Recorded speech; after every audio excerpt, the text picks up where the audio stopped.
You know, it's kind of ironic. The people in their 60s are doing what they did in the 60s. They're changing the expectations of life at a certain phase of life. So in the 60s, you had sex, drugs, and rock and roll, and all of the movements, civil rights, women's rights, the peace movement, so on and so forth. Well, what was behind that was that the world had changed.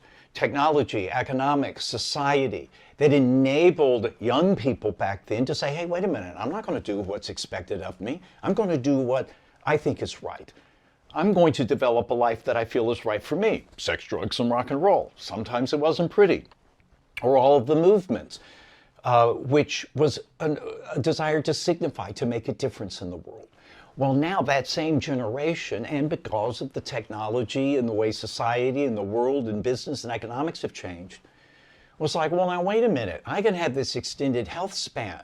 I still need to be relevant. I still need to be fulfilled. I still need to have a purpose. I still want to make a difference.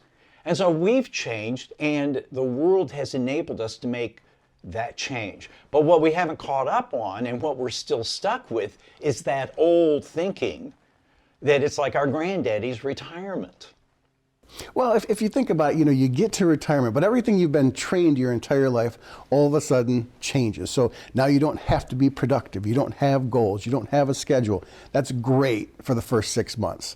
But then you start to kind of lose yourself, and you start to try to figure this stuff out. And again, no one's talking about it. So everyone's just kind of like, get there, here you go, and then you're kind of left to fend for yourself.